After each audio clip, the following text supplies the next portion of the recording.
La FESITEC a des avancées significatives. Et nous sommes fiers de le dire. Vous avez vu que j'ai pris acte des rapports, puisque je sais le travail que les sections fédérales ont fait. Vous voyez, j'ai commencé même avec les SPTE. Nous avons organisé le transport au niveau de notre pays. Et vous voyez, je prends le transport marchandises. La FESITEC s'implique sur la mise en application de l'acte additionnel acté par les présidents des pays de la zone CEMAC pour la libre circulation des biens et des personnes. C'est le travail que la FESITEC est en train de mettre en application, appuyer les pouvoirs publics.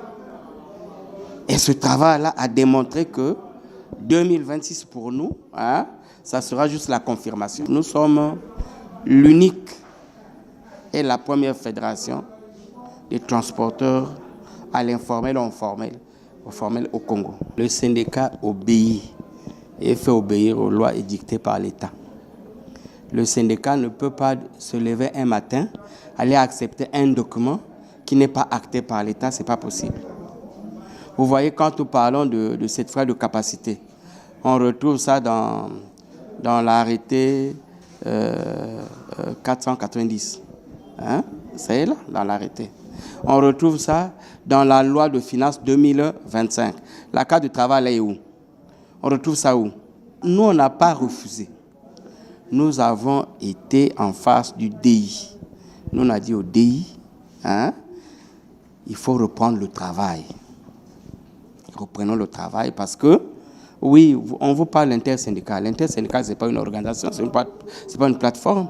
L'intersyndical se retrouve circonstanciellement.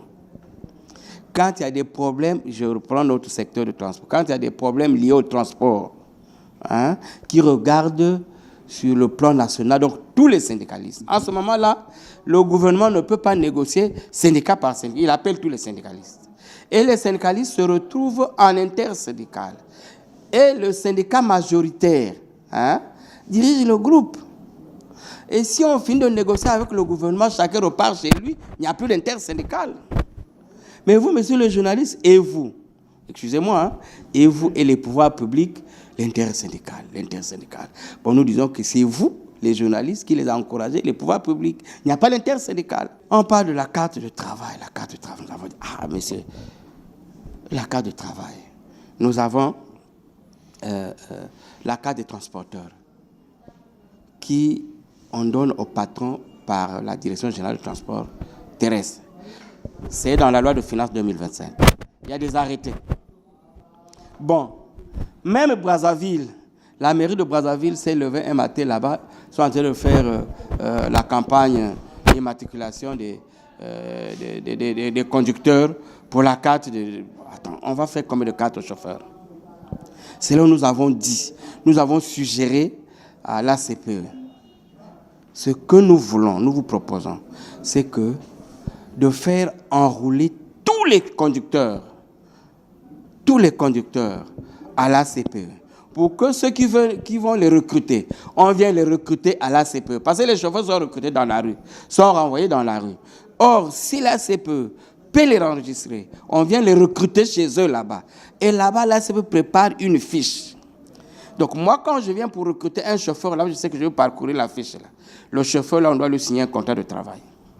Le chauffeur, là, on doit l'inscrire à la CNCS. Le chauffeur, là, doit avoir l'immatriculation de l'ACPE. Est-ce qu'on peut? Il y a une fiche comme ça à la SCPE. Si on tombe d'accord avec la fiche, là, je recrute le chauffeur. Faisant comme ça, l'ACPE va nous aider. Mais aller à la carte à quoi avoir? Et puis, mais le contrat, quel contrat quand ils disent que si tu as la carte, après on va te signer le contrat? Quel contrat?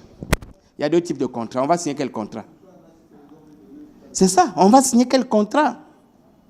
C'est pour cette raison que nous, on a proposé à la CPE, on en a parlé avec le DI, relancer encore les négociations, sinon relançons les séances de travail pour que nous vous proposons que vous devez recenser tous les chauffeurs de taxi, conducteurs de motos, pour que le recrutement doit se passer chez vous.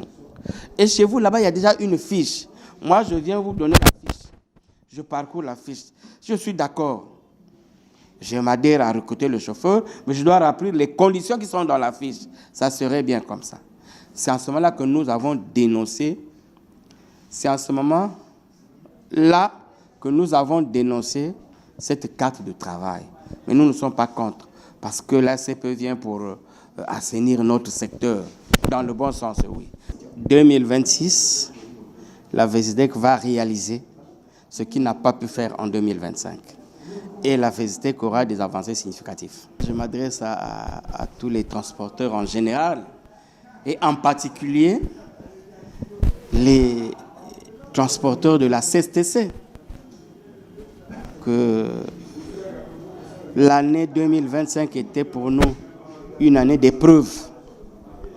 Mais 2026 qui arrive, nous allons démontrer qu'effectivement nous sommes les transporteurs de la CSTC, membres adhérents de la VESDEC, et nous allons respecter les normes organisationnelles de la CSTC de telle sorte que nous pouvons lever le flambeau des transporteurs au Congo.